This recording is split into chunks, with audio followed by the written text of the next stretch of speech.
Hello, this is John Kanellopoulos from our center here in Athens, Greece, the Laser Vision Ambulatory Surgery Center.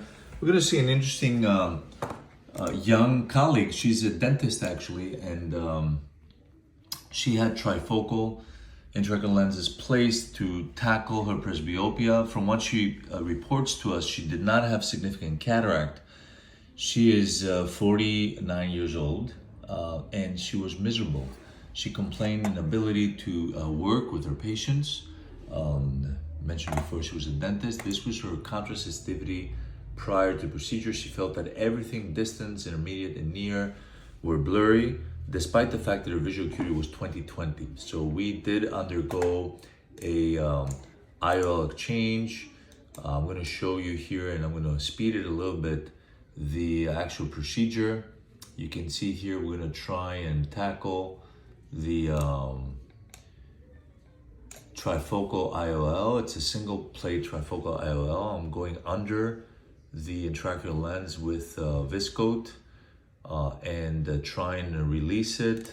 We will fast forward it here, release the lens in the anterior chamber and bisect it with special intraocular lens scissors. Which is something that I'm doing here. And then remove the lens, try and fill. So this is me bisecting the trifocal lens here, in situ. Then remove the two segments out of the eye.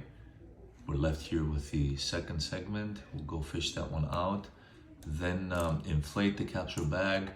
And since we noted toricity on the cornea measurements, we're able to succeed here on putting methylcellulose within the capsular bag. You can also see there was some adhesion between the anterior capsule and the posterior capsule at the edges of this trifocal plate intraocular lens. And then I was able to use a Clarion toric intraocular lens, monofocal of course, with some very mild blended vision, about half a diopter difference on the non-dominant eye, as our dentist patient was adamant that she doesn't mind wearing glasses, she just wants to have balanced and better quality vision. And this is the lens going in, nothing really spectacular about this.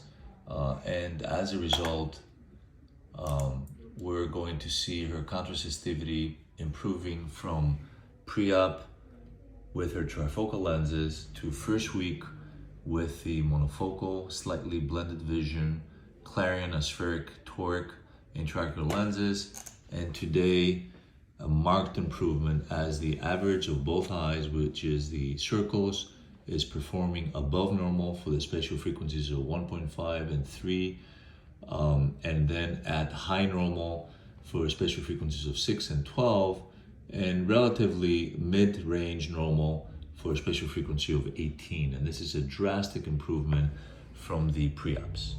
So take-home message here, trifocal IOLs are not for everyone.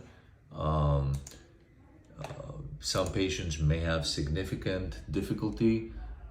Here we're seeing the improvement of the trifocal lenses, and something to be considered, an unpleasant surprise for the patient, despite the fact that her procedure appeared to be, in essence, impeccable. So in our quest in trying to improve visual outcomes, sometimes we may hit a dead end, and being able to come in and revise the procedure, and this was 4 months out, so we would rather have gone earlier, having a better flexible